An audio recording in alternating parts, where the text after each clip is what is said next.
ખૂબ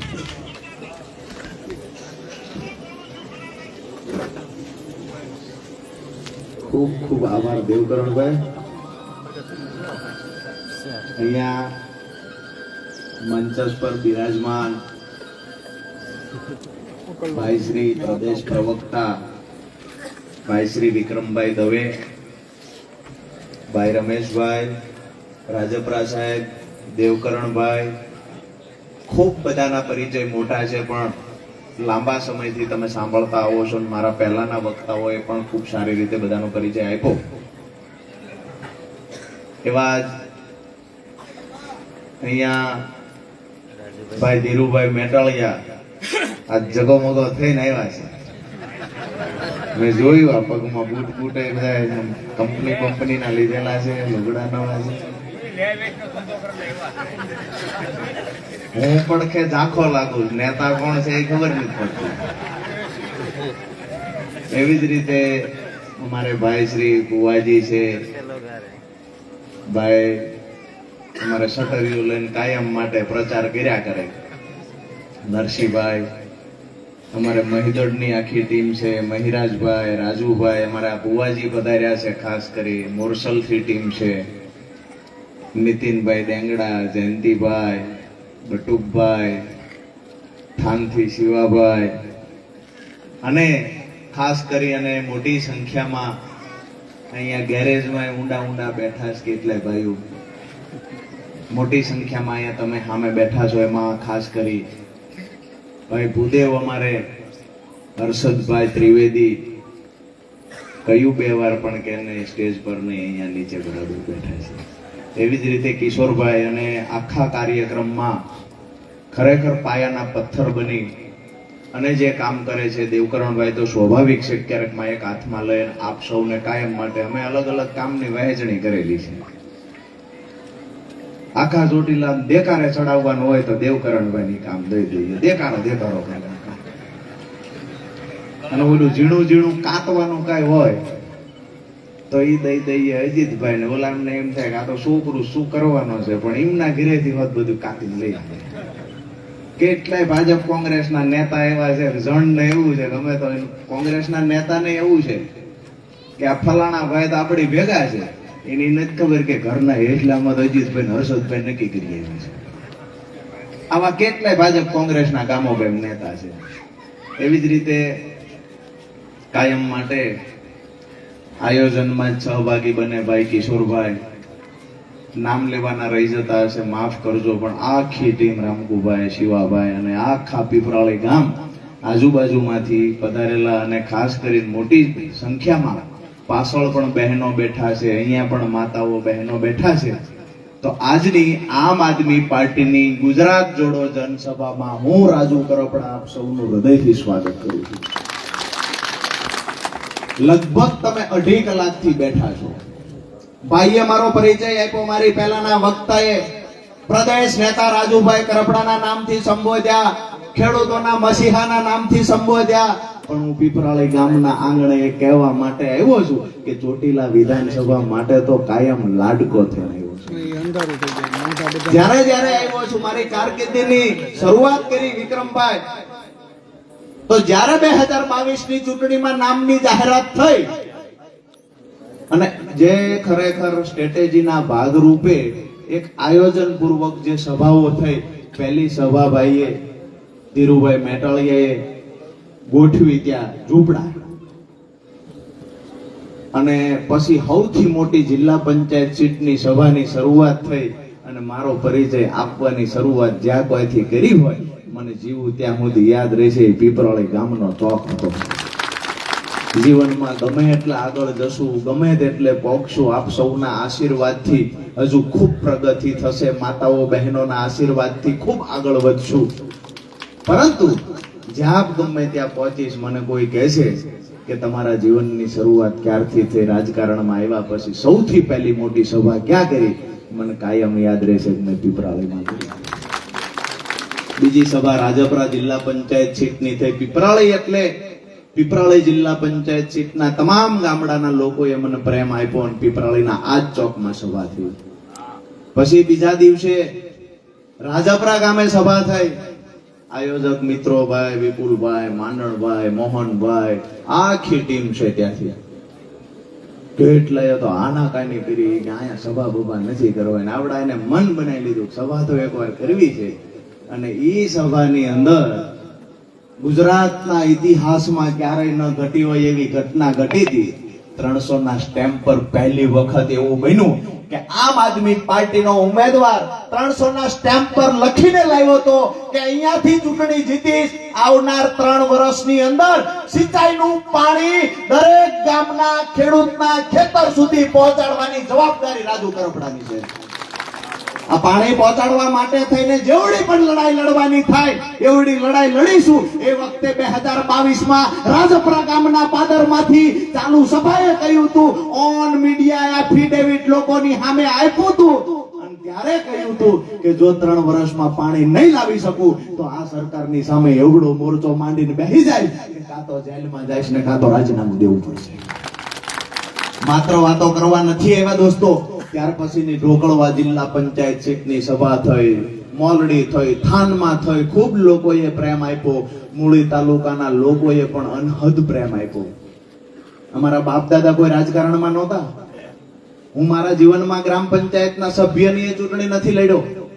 સીધી જ વિધાનસભાની ચૂંટણી આમ આદમી પાર્ટીએ લડાવી અને એના તાલુકાના કાર્યકર્તાઓએ, મતદારોએ જે મને પ્રેમ આપ્યો છે, આ પ્રેમનો કાયમી હું ઋણી છું. અદ્ભુત પ્રેમ આપ્યો. આજે આખું ગુજરાત રાજુ કરપડાને ઓળખે છે, પણ જેથી કોઈ નહોતું ઓળખતું તેથી ચોટીલા ને ભીપરાળીએ ઓળખાણ આપી હતી. આ વાતને કેમ ભૂલાય? હું તો નેતાગીરીની વાત પછી કરું, અમારા કાર્યકર્તા હોદ્દેદારોની વાત પછી છે. આજે અમે બધા ઉજળા છીએ. કોના કારણે અમે ઉજળા? એટલે છીએ કે અમારી સભામાં રાતે 11 વાગે હજારોની સંખ્યામાં તમે બધા બેહવા આવો છો, અમને સાંભળવા આવો છો. અને જ્યારે ચૂંટણી આવે ત્યારે જબરજસ્ત એવું હાવણાનું બટન દબાવો છો કે હાવણાની હળગ્યું ભાજપ અને કોંગ્રેસ વાળાના વાહમાં વાગે છે. કેટલાય કોંગ્રેસ વાળાને તો પીડા થઈ કે આહા 22 ની ચૂંટણીમાં તો આમ આદમી પાર્ટીએ નુકસાન કર્યું કે નહીતર અમે સરકાર બનાવો. અમે તમે 22 વરમ સરકાર નથી બનાવી. એની પહેલા આમ તો શેખ થી ગણો તો 30 વર્ષથી ભાજપનું શાસન. તમે 30 વર્ષમાં સરકાર ન બનાવી કે અમે શું બનાવવાના હતા? અમે તો નક્કી કર્યું છે, ગુજરાતના મતદારોએ નક્કી કર્યું છે, માતાઓ બહેનોએ નક્કી કર્યું છે, પીપરાળીના મતદારોએ નક્કી કર્યું, નાનીયાણીના મતદારોએ નક્કી કર્યું, ચોટીલાના મતદારોએ કે આવનાર સમયની અંદર ભાજપ કોંગ્રેસના ગઠબંધનની સામે મજબૂતાઈથી કોઈ લડશે તો ચોટીલા વિધાનસભા, સૌરાષ્ટ્ર અને ગુજરાતનો એક એક મતદાર લડશે.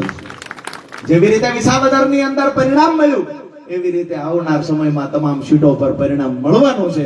ભાજપ કોંગ્રેસના નેતા એવું કે એક સીટ જીત્યા એમાં ઉપાડો લીધો. અમે કહીએ છીએ 2027 આવવા દો, ગુજરાતમાં સરકાર આમ આદમી પાર્ટીની બનવા જઈ રહી છે. દોસ્તો, આ લડાઈ આમ આદમી પાર્ટી ભાજપ કોંગ્રેસની નથી. આ લડાઈ કોની છે? આ લડાઈ એક બાજુ ભાજપ કોંગ્રેસ ને ઉદ્યોગપતિઓ છે, બીજી બાજુ મારા ગરીબો, ખેડૂતો અને મહિલાઓ છે. અમે આમ આદમી પાર્ટીના નેતા મહિલાઓ, ગરીબો અને ખેડૂતોની સાથે ઊભા છીએ. આ લડાઈમાં જીત કોની થાય છે એ જોવાનું છે.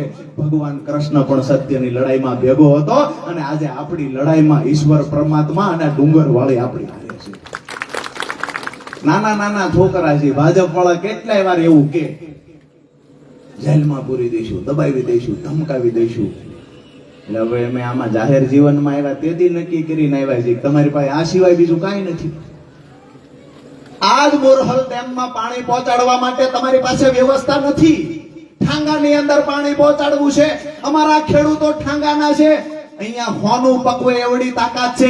આ માતાઓ બહેનો, મેં એ દિવસે પણ કહ્યું હતું, આજ પણ કહું છું, પીડા ઈ લઈને નીકળ્યા છીએ. આ માતાઓ બહેનો સવારથી લઈને રાત સુધી કામ કરે, પણ એના ઘરે જેથી દીકરા દીકરીનો પ્રસંગ આવે, ઘરમાં એક બાજુ લગ્ન આવ્યા હોય, ઢોલ વાગતો હોય ઘરના દરવાજે, અને તેથી વરરાજાનો બાપ વ્યાજે પૈસા લેવા નીકળે છે. આ પીડા રાજુ કરપડા લઈને આવ્યો છે. એ દિવસે અમારી માતાઓ બહેનો છે. હું કાયમ માટે આ સભામાં એટલા માટે બોલું છું, બહેરી મૂંગી થયેલી સરકારના કાને એક વખત અવાજ જાય અને અમારા ગરીબોને ખેડૂતોની વાત એના કાને સંભળાય. એક વખત સરકારના કાને આ વાત સંભળાય. એટલા માટે વારંવાર સભાઓમાં આ વાત કરું છું કે જેના ઘરે લગ્ન આવ્યા છે, દીકરાના લગ્ન છે, વવારું લાવવાની છે, પુત્ર વધુને ઘરાણું ચડાવવા માટે થઈ અને આ બહેનોને એક વખત પૂછો, દૂર બેઠેલા બહેનોને એકવાર પૂછો, બાજુમાં બહેન પૂછો તો ખરા, ઘીરે એક બાજુ લગ્ન આવ્યા છે, ઢોલ વાગે છે, ગામમાં ખુશીનો માહોલ છે, હગાવાલામાં ખુશીનો માહોલ છે, પણ વરરાજાની બા ફોનીની દુકાને જઈને પોતાનું નાકનું કાનનું ગરાણું કાઢીને કહે છે, મારી પાસે દીકરાની વહુને ચડાવવા ગરાણું નથી, મારું હોનું ભાંગી નાખો અને આ દીકરાની વહુને ચડાવવા. આ પીડા એ માં સમજે. આ પીડા સમજવા એક વખત ગરીબના ઘરે જન્મ લેવો પડે. આ પીડા સમજવા માટે એક વખત ખેડૂતના ઘરે જન્મ લેવો પડે. આ પીડા ઉદ્યોગપતિના દીકરાઓને નહીં સમજાય, આ પીડા ભાજપના નેતાને નહીં સમજાય, આ પીડા કોંગ્રેસના નેતાને નહીં સમજાય. આ પીડા ગુજરાતમાં જો કોઈ સમજતું હોય તો આમ આદમી પાર્ટીનો નેતા સમજે છે. એટલા માટે આજે ગુજરાતની જનતા આમ આદમી પાર્ટીની સાથે ઊભી છે. દોસ્તો, લડાઈ અમને પણ ખબર છે, કાંટાળી છે, અમારો માર્ગ છે એ કાંટાળો છે, પણ કાંટાની અંદર હાલીશું. પગમાં લોહી નીકળવા હોય તો નીકળે, અને જેવડી આફત આવવી હોય એવડી આફત આવે. પણ ગરીબો અને ખેડૂતો માટે જ્યારથી જાહેર જીવનમાં આવ્યા તે દિવસે નક્કી કરીને આવ્યા છીએ, પરિણામ નહીં મળે ત્યાં સુધી આ લડાઈ ચાલુ રાખશું. અને અહીંયાથી પણ તમને ખાતરી આપું છું, જ્યાં સુધી અમારા ગરીબો, જ્યાં સુધી અમારા ખેડૂતો દેણામાંથી બહાર નહીં નીકળે ત્યાં સુધી રાજુ કરપડા છેલ્લા શ્વાસ સુધી લડવાની તૈયારી સાથે મેદાનમાં આવી. ઘણા બધા લોકોને એવું લાગે છે કે ખેડૂતોના દેણા એમ થોડા માફ થશે. અરે, અમને ચામુંડમાં પર ભરોસો છે, અમને ડુંગરવાળી પર ભરોસો છે, અમને દ્વારકાધીશ પર ભરોસો છે. જો અમારી લડાઈમાં પ્રમાણિકતા હશે, ખરેખર જો ખેડૂતો માટે અમારી અંદર વેદના હશે અને આ અવાજ ખરેખર સત્યના રણકારા સાથેનો અવાજ હશે, તો અમારી લડાઈમાં કોઈના બાપની તાકાત નથી કે હવનમાં હાડકા નાખી શકે. નજર સામે મને ખેડૂત દેણામાંથી બહાર નીકળતો નજર સામે દેખાય છે. આજે જે ચોટીલામાં જાવ અને અધિકારીઓ આપણા ખેડૂતોને ધક્કા ખવડાવે છે, એ અધિકારીઓ આવનાર સમયમાં આપણા હાથી બનીને કામ કરશે અને આપણો ખેડૂત જાય છે આવો સાહેબ કહીને બોલાવશે. આ રાજનીતિ લાવવાની છે.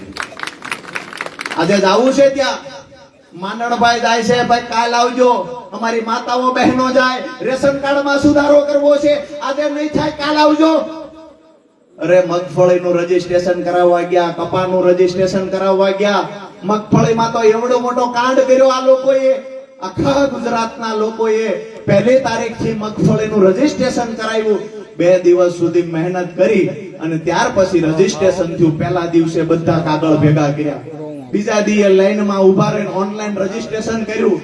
10 દિવસ થયા એટલે દરેક ખેડૂતના ફોનમાં મેસેજ આવ્યો કે તમારું રજીસ્ટ્રેશન રદ થયું. અમે સેટેલાઇટ થી ફોટા લીધા, તમારા ખેડૂતમાં ખેતરમાં મગફળી નથી. અમે ફોટા લીધા, અમારું સેટેલાઇટ બતાવે છે તમારે ત્યાં મગફળી નથી. અરે, આ નમાલાઓને અને આંધળાઓને કોણ સમજાવે? નરસિંહભાઈ, આ ધીરુભાઈ કોણ સમજાવે? ગુજરાતના સુરેન્દ્રનગરના દરેક ખેડૂતને નોટિસ આવી, દરેક ખેડૂતને મેસેજ આવ્યો છે કે તમારા ખેતરમાં મગફળી નથી. અરે, તો આ મગફળી ક્યાં કમલમમાં ઉગે છે? આ મગફળી ક્યાં કમલમમાં વાવી છે? હજારો મણ મગફળી અમારો ખેડૂત પકવે છે. ક્યાંક ને ક્યાંક અમારા ખેડૂતો સાથે ષડયંત્ર થઈ રહ્યું છે. અત્યારે ફરી વખત ગ્રામ સેવકો દ્વારા એ ખેડૂતને કહેવામાં આવે છે કે તમે અહીંયા આવી અને ઓફલાઈન ફોર્મ ભરો. ગ્રામ સેવકને ફોર્મ આપવાનું, ત્યાર પછી ગ્રામ સેવક ખેડૂતના ખેતર સર્વે કરવા જાય અને જો મગફળી હશે તો તમારું રજીસ્ટ્રેશન થશે. આવી નવટંકી કરવાનું કામ કોઈએ કર્યું હોય તો ભારતીય જનતા પાર્ટીએ કર્યું છે. દોસ્તો, હું કહેવા માટે આવ્યો છું, સમય ખૂબ લાંબો થઈ ગયો છે. વાતો કરીએ એટલી ઓછી છે. આપણી પીડા ઘર ઘરની પીડા છે. વાતો કરીએ એટલી ઓછી છે, પણ રજીસ્ટ્રેશનના નામે નવટંકી કરવાનું કામ કોઈ કરતું હોય તો ભ્રષ્ટ ભાજપના નેતાઓ કરે છે. તમારું અને અધિકારીઓનું સંકલન નથી. એમાં અમારા બાપડા ખેડૂતોને શું કામ હેરાન કરો છો? અમારા ખેડૂતને પહેલા 2 દિવસ લાઈનમાં ઉભા રાખ્યા, ફોર્મ ભરાવ્યા. હવે કહેવામાં આવ્યું કે ફોર્મ રદ થઈ ગયા. ફરી વખત કહેવામાં આવ્યું કે હવે ગામ સેવકને તાલુકામાં જઈને ફોર્મ આપો. હવે અહીંયા ફોર્મ આપવા જઈએ, ગામ સેવક 15-20 દી પછી ત્યાં સ્થળ પર આવશે તપાસ કરવા. હવે દરેક ખેડૂતના ખેતર તપાસ ગામ સેવક કરે. 5-6 ગામ વચ્ચે એક ગામ સેવક હોય. ગ્રામ સેવક દરેક ખેડૂતના ખેતર પહોંચી શકે? બહેનો, એક ગામ સેવક હોય, 5 ગામના ખેડૂતને ખેતર પહોંચવું હોય શક્ય છે? એક ગામની અંદર શિવાભાઈ પીપરાળીમાં એક જણો બધા ખેતરમાં સર્વે કરવા જાય, કેટલા દીએ પીપરાળીના બધા ખેતરમાં જઈ શકે? બે મહિના સુધી એક જ ગામનો સર્વે કરે ત્યારે પૂરો થાય. આમની પાસે કર્મચારી નથી, એમની પાસે સ્ટાફ નથી, અને નવટંકી કરીને આપણા ખેડૂતોને હેરાન કરે છે. દુઃખની વાત એ છે કે કોંગ્રેસના નેતાઓના મોઢામાં મગ ભરાઈ ગયા છે. દુઃખની વાત એ છે 51 ધારાસભ્યો ચૂંટાઈને ગયા છે, પણ એક પણ ધારાસભ્યને ખેડૂતો માટે લાગણી નથી. કપાસની આયાત પર તમામ પ્રકારના ટેક્સ નાબૂદ કર્યા, એક પણ ધારાસભ્યએ અવાજ નથી ઉઠાવ્યો. અમે કહીએ છીએ ખેડૂતોના દેણા માફ થવા જોઈએ. ભાજપ કહે છે ઉદ્યોગપતિઓના દેણા માફ થવા જોઈએ. ખેડૂતો માટે અવાજ ઉઠાવવા, ગરીબો માટે અવાજ ઉઠાવવા માટે એક પણ ભાજપના ધારાસભ્ય પાસે સમય નથી. દોસ્તો, તમને કહેવા આવ્યો છું કે અહીંયા આ ચૂંટણી આવશે ત્યારે ગામમાં આવીને કહેવામાં આવશે કે રામજી મંદિરે 50,000 દઈએ, ગામમાં ભજીયા ખવડાવીએ, બહેનોને હાડીઓ દઈએ. ગામની અંદર ક્યાંક ને ક્યાંક જૂઠી વાહિયાત વાતો કરવામાં આવશે. તમને છેતરી, તમને ભરમાવીને ભાજપના નેતાઓ મત લઈ જશે. આવતા 5 વર્ષ સુધી આપણા છોકરાઓની ફાટેલી ચડીનું ખબર પૂછવા આવતા નથી. આપણા ઘરે દુઃખ શું છે, આપણે કઈ પીડામાંથી પસાર થઈએ છીએ. અહીંયા બેઠેલા એક ખેડૂતની મને ખબર છે તમામ ખેડૂતોના ખાતામાં દેણાનો વધારો થયો છે. છેલ્લા 5 વર્ષની વાત કરીએ તો આપણા દેણામાં દિવસે દિવસે વધારો થાય છે. આપણને ખંભે હાથ મૂકીને કોઈ પૂછવા વાળો નેતા ભાજપમાં નથી. મારી વાત સાચી છે? જો વાત સાચી હોય તો ખોખારો ખાઈને હાકલો કરીને મને કહેજો કે ખરેખર વાતમાં દમ છે. વાતમાં દમ છે. વાત લાખ રૂપિયાની છે, પણ ભાજપની અંદર ખાખના નેતાઓ બેઠા છે. પીડા એ છે અમે લડવા જઈએ છીએ તો ક્યાંક ને ક્યાંક અમને દબાવવા ધમકાવવાના પ્રયત્નો તો થાય, પણ એની અમે મજા લેવી છે. ભાજપના નેતાને એમ થાય કે જેલમાં નાખી દઈશું તો આવડા દબાઈ જાય છે. ભાઈએ વાત હમણાં કરી, એમ અજીતભાઈએ જ વાત કરી કે થાનની અંદર ગંદકી હતી. ક્યાં ગયા અજીતભાઈ? થાનની અંદર ગંદકીનું સામ્રાજ્ય. અમને ખૂબ ફોન આવ્યા ત્યાંથી કે થાનગઢમાં શેરીએ ગટરના પાણી ઉભરાય છે, ભૂગર્ભ ગટરનું કામ અધૂરું છે, ઢાંકણા ક્યાંય છે નહીં, રોડ તૂટી ગયા છે, પીવાના પાણીમાં ગટરનું પાણી ભેગું થઈને આવે છે. બહેનોએ જ્યારે અમને કહ્યું તો મેં નક્કી કર્યું આજે રજૂઆત કરવા જવું છે. રજૂઆત કરવા જાય એટલે તમે બધાએ જોઈ છે કે રજૂઆત ઢીલી પોશીત આપણને આવડતી નથી. તો રજૂઆત કરવા ગયા. આજે અહીંયા અમૃતભાઈ મકવાણા ભેળા નથી. અમૃતભાઈ મારી ભેગા ગાડીમાં, ઘરેથી ફોન આવ્યો એ કે ક્યાં જ આવશો, બપોરે જમવાનું છે? તો કે રાજુભાઈ ભેગો જ આવશું, એક આવેદન પત્ર દેવાનું છે, ગટરના પાણી ઉભરાય છે એની રજૂઆત થાન મામલતદારને કરવા જવું છે. એના ઘરના હું સાંભળતો એમ કીધું કે રાજુભાઈ ભેળા જ આવશો એટલે સાંજે આવો તો આવો, બપોરનું તો નક્કી જ નથી. વાત એ છે. રમેશભાઈ ફોન કર્યો, દેવકરણભાઈ કર્યો, મને કે અંદર લઈ જવાના છે કે એમના પતિ જવાનું છે? મેં કીધું આવો તો ખરા, બધું જોયું જાય છે. અને પછી ન્યાય ગયા ઈશાભાઈ. અમારી તો એવી કોઈ ઈચ્છા નહોતી, પણ આ બહેનોને તો શું છે કેદુરની તાજ ભાજપ ઉપર ઓલી ડોલું ભરીને આવ્યા. અમે સાહેબને કીધેલું સાહેબ તેમાં ગંદકી છે, ગટર ઉભરાય જોવા આવો. સાહેબ કે મારે નવરાય નથી. તો અમે તો એક સટેરિયું ભાડે બાંધ્યું અને બહેનોને કીધું કે હાલો અમે તમારા ભાઈ બહેન ભેળા આવ્યા છીએ, પણ આ લડવું છે. બહેનો એટલા બધા દાજમાં ભરાયેલા. બહેનો કે રાજુભાઈ આવ્યા છે આજ વારો પાડી દે. ડોલું ભરી લીધી ગટરની, ઉભરાતી ગટરમાંથી ડોલું ભરી ગયા. ન્યા રજૂઆત કરવા ગયા. અમે 17 જણા ભેળા. સાહેબને કીધું આવું છે આવું છે. એમાં સાહેબ અને પોલીસ વાળા બધા ધક્કા થઈ ગયા. ઓરડો રૂમ નાનો, ઓફિસ નાની. અમે રેડું ધક્કા થઈ ગયા. એમાં થયું એવું, એક ડોલ ઉડીને સાહેબની ખુરશી મૂંઝી પડી. એમાં નકરો ગારો. સાહેબ થયા ખરા એ કે રાજુભાઈ લોકોને ઉશ્કેર્યા ને ડોલ આયા નાખી. બીજા બહેનોના હાથમાંથી રેડી ડોલ પડીને સાહેબના ટેબલ ઉપર વહી ગઈ. અમારો કોઈ ઈરાદો નહોતો. બહેનો બિચારા કોઈ જાતનું આવું કરવા નહોતા માંગતા, પણ ધક્કા ધક્કી ડોલ પડી ગઈ તો સાહેબના ટેબલ ઉપર પડીને, સાહેબની ખુરશી ઉપર પડીને સાહેબને સાંટા ઉડ્યા. સાહેબ તો નારાજ થઈ કે આ દુર્ગંધ આવે, જાતી નથી. સાહેબના લુગડા ગારા થઈ ગયા. પછી તો ત્યાંથી આવ્યા અને અમારું તૈયાર થયું બધું. એ કે કેસ કરો ને લઈ જાઓ પોલીસ સ્ટેશન. હવે અજીતભાઈ મેં ફોન કરેલો, કીધું અજીતભાઈ તમે આવો. મને ના ન પાડીએ ક્યાં, પણ અમને પોલીસ સ્ટેશન લઈ ગયા. અજીતભાઈ થોડીક વાર થાય ને બહાર એક ભાઈ ભલામણ કરવા જાય, થોડીક વાર થાય ને બહાર ભલામણ કરવા જાય. એટલે મેં કીધું આ અજીતભાઈ કેમ સકરાવે સીડ્યા છે, પોલીસ સ્ટેશનમાં નિરાયતે બેહતા નથી. મને બીજાએ આવીને કીધું, ઈ કે હર્ષદભાઈ નહીં હતા, મને આવીને કીધું ઈ કે અજીતભાઈ હગાઈ નવી થઈ છે ને કઈ આવ્યા છે, આપણે આજ સાંજે ફરવા જવાનું છે. ચડી ગયા ગોટે. મને આવ્યા પૂછવા ક્યારે છૂટશું, મેં કીધું અમે નક્કી નહીં, ડોશી હાંડીએ ચડી ગઈ છે, હવે હાંડીઓ ઉભો રહે તો એટલે ઘીરે કહીને આવેલા મૂળ, પણ પછી શરમમાં કઈ ન હોય કે ન્યાય આવીને બેસી ગયા. ઓલા સાહેબે તો કીધું કે કેસ વ્યવસ્થિત રીતે કરવાનો છે ને અમે અઠવાડિયું અંદર રહીશું, પાછા બહાર જઈને સમાચાર મોકલાય એવા કે અઠવાડિયું આવીશ નહીં કે રાજુભાઈ ના રવાડે ચડી ગયો છે.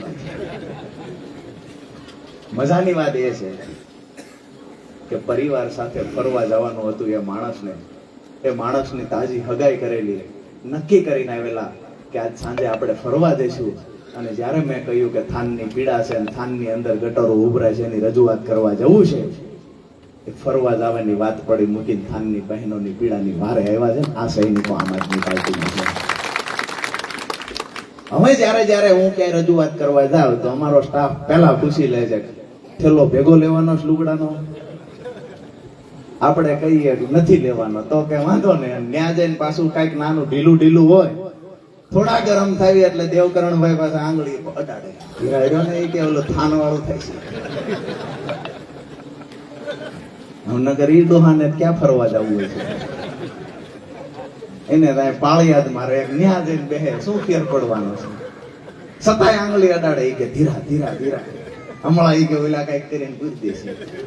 મજાની વાત ઈ છે કે અમારો એવો સરસ મજાનો પરિવાર છે અને આખો પરિવાર ઉંમરમાં મારા કરતા મોટો હોવા છતાં મને પોતાનો આગેવાન સમજ્યા છે ને એના માટે જોરદાર તાળી આખા પરિવારમાં. હવે વાત છે આપણા વિસ્તારની, તો ઘણી બધી સમસ્યાઓ છે, હું તમે બધા સારી રીતે જાણીએ છીએ. અહીંયા ચોટીલામાં જ્યારે જઈએ છીએ અથવા તો અહીં ક્યારેય કોઈ સભા હોય છે ત્યારે ક્યાંક ને ક્યાંક ખોટા વાયદા વચનો આપવામાં આવે. ચોટીલા જઈએ, કહીએ કે અમારે ત્યાં રસ્તાનો પ્રશ્ન છે, તો સાંભળવા વાળો એ કઈ નેતા નથી. જેવી તાલુકા જિલ્લાની ચૂંટણી જાહેર થઈ છે, ચોમાહામાં જેમ ડેટકા બારા ડ્રાવ કરતા નીકળે એમ બધા નીકળી જાય છે. મેં જોયું છે ગોળની ભેલી હોય અને ન્યા મકોડા માખ્યું સોટી જાય, મારા બેટા ભાજપ વાળા બધા ન્યા સોટી જાય છે. જેટલા નેતા બનવું છે એટલા બધા ગોળની ભેલી સોટી જાય. એમને કેટલાય કે ભાજપમાં આવી જાવ ને, એટલે ભાઈ ન્યા નથી આવવું દે, હાથમી ગયો હાનના 100 વાગી ગયા છે. અમને દેખાય છે કે હું વારો પડી જવાનો છે. બીજી એક વાત મહત્વની ભાઈ જ કરી કે આમ આદમી પાર્ટીનો નેતા હોય અને એની ઉપર કેસ થાય એટલે પોલીસ વાળા એવું કે ઢીલો પોસો કેસ નથી કરવાનો, આ 2-3 મહિના છૂટવા ન જાય. 2-3 મહિના ન છૂટે એના માટે તો કલમો ભારે જ લખવી પડે. તો લખે કેવી 307 કરી એમ. હવે ચૈતરભાઈ ને ઓલા પટ્ટાવાળાએ પીવા પાણીનો ગ્લાસ આપ્યો તો કે ગ્લાસ માર્યો, ઈ ગ્લાસ માથામાં વાગ્યો હોત તો હેમરેજ થઈ જાત, હેમરેજ થઈ ગયું હોત, સમયે દવાખાને ન ગયા હોત તો એ માણસ મરી જાત. આટલી કલ્પના કરીને ચૈતરભાઈ ઉપર 307 કરી. અહીંયા મયુરભાઈ સાકરિયા 2.5 મહિના જેલમાં રહ્યા. મયુરભાઈ નો વાઘ શું, એક ભાઈ નો કોલર પકડ્યો, એ વાઘ મયુરભાઈ નો. હવે 2 ભાઈઓને સમાધાન થઈ ગયું, એને 2 મહિના થયા. હવે છુટકારો પોલીસ વાળાને કોર્ટ નથી કરતી, એટલે હામાને બેન સમાધાન થઈ ગયું. પણ આજે જોરદાર તાળીઓ સાથે વધાવીએ, મયુરભાઈ સાકરિયા જામીન આજે મળી ગયા છે. અને ખુશીના સમાચાર જ્યારે હું આવતો ત્યારે રસ્તામાં મળ્યા અને શનિવારના દિવસે મયુરભાઈને જેલે આવકારવા માટે હું રાજુ કરપડા જાઉં છું. તમને બધાને વિનંતી કરું છું કે શનિવારે આવો, આપણે એને 2.5 મહિના જેલમાં રહીને આવે. આપણા માટે તો હું એ વાત કરું, ઘણા બધા તો અમારું લાઈવ ચાલુ હોય તો કે તમારો ફલાણો નેતા અબ્બાઈ જેલમાં ગયો, તમારો ફલાણો નેતા જેલમાં ગયો. કોંગ્રેસ વાળાએ ઉપાડો લીધો છે, એ કે ફલાણા ઉપર કેસ છે, ફલાણાને સજા આવી. અમે કહીએ છીએ આઝાદીની લડાઈ જ્યારે કોઈ લડ્યા છે, આઝાદીની લડાઈ જે લોકો અંગ્રેજો સામે લડ્યા છે એના ખોટા જૂઠા કેસમાં ફસાવી અને કોઈને જેલમાં પૂરવામાં આવ્યા, કોઈને ફાંસીના પાંચડે લટકાડવામાં આવ્યા, તેમ છતાં એ લોકોએ કહ્યું છે કે દેશને આઝાદ કરવા માટે થઈ આ શરીરનું એક એક લોહીનું ટીપું કુરબાન કરવાનું થાય તો કરીશું. એ વખતે પણ અંગ્રેજોની સામેની લડાઈમાં જેને રાષ્ટ્ર માટે પ્રેમ હતો, જેને ગુજરાત માટે, જેને દેશ માટે પ્રેમ હતો, એ લોકો એ દિવસે પણ જેલમાં હતા. અને એ લોકો જેલમાં નથી ગયા જે લોકો અંગ્રેજોની ચાપલૂસી કરતા હતા. આજે મને ગર્વ સાથે એ વાત હું કહી શકું કે આમ આદમી પાર્ટીનો નેતા વારંવાર પોલીસના દબાવમાં આવે છે, એવા પ્રયત્ન પોલીસ કરે, અમારા દબાવમાં આવે, અમે હેરાન કરીએ, જેલમાં પૂરીએ. આ ષડયંત્રના ભાગરૂપે ક્યાંક ને ક્યાંક ભાજપનો હાથો બની અમુક પોલીસ અધિકારી કામ કરે, આમ આદમી પાર્ટીના નેતાને જેલમાં પૂરે છે. યાદ કરું છું ત્યારે હું એ વાતને યાદ કરું છું કે રાષ્ટ્રને બચાવવા માટે આપણા પૂર્વજો જેથી અંગ્રેજોની સામે લડતા એને પણ જેલમાં જવું પડ્યું હતું. આજે દેશ બચાવવાની લડાઈમાં આપણે બધાએ જેલમાં જવું પડે તો આપણે તૈયારી રાખવાની છે. આ ઉદ્યોગપતિઓની સરકાર છે. જો સરકારમાં ગરીબોને બેહાડવા હોય, સરકારમાં ખેડૂતોને બેહાડવા હોય, સરકારમાં બેઠેલો વ્યક્તિ અમારી માતાઓ બહેનોની પીડા સમજી શકે એવો વ્યક્તિ બેહાડવો હોય તો જેલમાં જવાની તૈયારી રાખવી પડશે. જૂઠા કેસમાં ફસાવશે એની પણ તૈયારી રાખવી પડશે. જેલમાં કોણ નહીં જાય? એ વખતે પણ અંગ્રેજો સાથે મળેલા લોકો જેલમાં નહોતા જતા અને આજે કોંગ્રેસના નેતા જેલમાં નથી જતા. બહુ સમજવા જેવી વાત છે. કેસ થાય છે માત્ર આમ આદમી પાર્ટીના નેતા ઉપર શું કામ થાય છે? કોંગ્રેસના નેતા ઉપર ક્યારેય કેસ કેમ નથી થતો? ત્યાં સેટિંગ કરવામાં આવે છે, ખૂબ સેટિંગ હોય છે બધાયનું. અમે મોરબીમાં, હું ધીરુભાઈ ભુવાજી સભા કરવા ગયો મોરબીમાં, તો મને ત્યાંથી સમાચાર મળ્યા રાજાપરા સાહેબ કે જિલ્લા પંચાયતના સભ્ય ભાજપમાંથી બેન ચૂંટણા અને એના ઘરવાળા મોરબી જિલ્લા કોંગ્રેસના પ્રમુખ. ઠેઠ રહોડા મોદીનું ગઠબંધન, ઠેઠ રહોડા મોદી. ભાજપ કોંગ્રેસના ગઠબંધનની સામે આપણે મજબૂતાઈથી લડવાનું છે. હું પહેલા પણ કહેતો, આજે પણ કહું છું, 2017 થી જ્યારથી મને સમજણ આવી છે કે ગરીબો માટે લડવું છે, ખાસ કરીને ખેડૂતો માટે લડવું છે, ખેડૂતના ખેતર સુધી પાણી પહોંચે ને અમારો ખેડૂત દેણામાંથી બહાર નીકળે, આ સપનું રાજુ કરપડાએ 2017-18 માં જોયું છે. આ સપનું પૂરું કરવા માટે થઈ જેલમાં જવું પડે તો પણ તૈયારી છે, કેસ ઓઢવા પડે પણ તો પણ તૈયારી છે, અને ભ્રષ્ટ ભાજપના નેતા સામે ગમે એવડી તાકાતથી લડવું પડે મારી તૈયારી છે. આ લડાઈમાં હું કૂદી પડ્યો છું. તમને બધાને હાથ જોડીને વિનંતી કરું છું, તમારો ભાઈ એકલો ન પડે. આવનાર સમયમાં ધ્યાન તમે રાખજો. જ્યારે જ્યારે જરૂર પડશે ત્યારે તમારા માટે થઈને ગમે એવડી લડાઈ લડવાની મારી તૈયારી છે. અને ભગવાનને પ્રાર્થના કરું, માં ડુંગરવાળીને મારી વાત પૂરી કરતા પહેલા પ્રાર્થના કરું, મારી બહેનોના જે આહુડા છે, મારી બહેનોની આંખમાં જે આહુડા આવ્યા છે, આ આંસુ ઓળખી હકવા માટે થઈ હું જેટલું પણ ભણ્યો છું એ હું એટલું ભણ્યો છું. બહેનોના આંસુને હું વાંચી શકું છું. ભાજપના નેતા અમારી બહેનના આંખોના આંસુને વાંચી નથી શકતા. અમારી બહેનોના આંખમાંથી પડેલા આંસુને લૂછવા માટે ભગવાન આપણને તાકાત શક્તિ આપે અને આવનાર સમયમાં આ વિસ્તારના દરેક ખેતર સુધી સિંચાઈનું પાણી પહોંચે એના માટે દિવાળી પછી મજબૂતાઈથી આપણી લડાઈની શરૂઆત કરીએ છીએ. હું તમને વિનંતી કરું છું કે આવનાર સમયમાં આપણા બાળકોના ઉજળા ભવિષ્ય માટે થઈ આપણા દીકરાને કોઈના કારખાને મજૂરી ના કરવી પડે, સોમાનથી આપણો દીકરો જીવી શકે, સોમાનથી આપણો ખેડૂત જીવી શકે, એના માટે થઈ આવનાર સમયમાં રાજુ કરપડા આ સરકારની સામે લડાઈના શ્રી ગણેશ કરે છે. હું તમને વિનંતી કરું છું, મને સાથ સહકાર આપજો. દાવા સાથે કહીએ છીએ જ્યાં સુધી પરિણામ નહીં મળે ત્યાં સુધી ભાજપની તાકાત નથી કે મારા અવાજને દબાવી શકે, ભાજપની તાકાત નથી કે મારા એક પણ આગળ વધેલા ડગલાને રોકી શકે. બસ વિનંતી એ કરું છું, વાહે નજર કરું ને ત્યારે હજારોની સંખ્યામાં મારા ખેડૂત માતાઓ બહેનો મારી ભેળા ઉભા રહીજો. ભાજપની જોઈ લઈએ તાકાત કેટલી છે. જોવાનો વખત આવી ગયો છે, માપવાનો વખત આવી ગયો છે, કોનામાં કેટલી તાકાત છે. એક બાજુ પૈસાદાર ભાજપ અને એક બાજુ ગુંડાઓ, એક બાજુ ઉદ્યોગપતિઓ છે, બીજી બાજુ મારા ખેડૂતો અને ગરીબો છે. મારી લડાઈ ખેડૂતો ગરીબો માટે થઈ અને આ ભાજપની સામે લડાઈ છે. જોવાનું એ છે જીત કોની થાય છે. મને ડુંગરવાળી પર ભરોસો છે, પરિણામ આવે તેથી જીત અમારા ખેડૂત અને ગરીબોની હશે. અમારા ઘરે તે દિવસે લાપસીના આંધણ મુકાશે, જે દિવસે ખેડૂતોના દેણા માફ થશે. દોસ્તો, આ સપનું પૂરું કરવા માટે થઈ અને જેવડી લડાઈ લડવાની થાય લડીશું. તમે બધા સાથ સહકાર આપજો. જેવી રીતે અહીંયા પ્રેમ આપવા માટે આપ સૌ રાતના 11 વાગે પણ હાજર રહ્યા છો. આવનાર સમયમાં જ્યારે હાકલ કરું ત્યારે તમારો ભાઈ એકલો ન પડે ની જવાબદારી તમારા માથા પર રાખજો. આપ સૌનો હું હૃદયપૂર્વક ફરી વખત ખૂબ ખૂબ આભાર માનું છું. અને આ વિસ્તાર, આ પરગણું, ચોટીલા તાલુકાની વાત હોય, ઠાંગાની વાત હોય, પંચાલની, મૂળીની, થાનની વાત હોય, તો એના તો એક પરિવારનો સભ્ય હું છું. આ બધા અમારા પરિવારના સભ્ય છે. આવનાર સમયમાં આપણો પરિવાર મોટો થતો જાય અને પરિણામલક્ષી લડાઈ આપણે લડતા જઈએ. નવા યુવાનોને રાજનીતિમાં લાવવાનું કામ આપણે બધા કરીએ. ચોક્કસથી પરિણામ મળશે. અહીંયા મારી વાત પૂરી કરતા પહેલા ભારત માતાનો જયઘોષ એવી રીતે બોલાવીએ કે અવાજ અહીંથી ચોટીલા અને ચોટીલાથી ગાંધીનગર સુધી પહોંચવો જોઈએ. પકડવો છે એનો, લડવું તો છે ને. ભેગા છો ને બધા? બહેનોનો ઉત્સાહ, પાછળના બહેનોનો પણ ઉત્સાહ એ દેખાય છે કે ભાઈ તું લડે જા, અમે તારી ભેળા છીએ. હું તો ભાજપના નેતાઓ ક્યારેક ડરાવવા ધમકાવવા આવે એને પણ કહું છું કે આટલી બધી માવડિયું બહેનોના આશીર્વાદ રાજુ કરપડા ઉપર છે. કોઈના બાપની તાકાત નથી કે રાજુ કરપડાનું રૂવાડું વાકું કરી શકે. બે હાથ ઊંચા કરી, મુઠ્ઠી બંધ કરી અને ભારત માતાનો જયઘોષ બોલાવીએ. પણ અવાજ તો ખેડૂતના દીકરા છીએ એટલે અવાજ તો એવી રીતે નીકળવો જોઈએ આજુબાજુના ફરતા ગામમાં ખબર પડે કે પીપરાળીમાં જ સભા છે. બોલો ભારત માતા કી જય!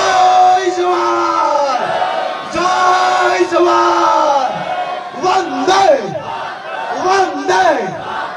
આપ સૌનો હૃદયથી ખૂબ ખૂબ ખૂબ ખૂબ આભાર. અમારી આખી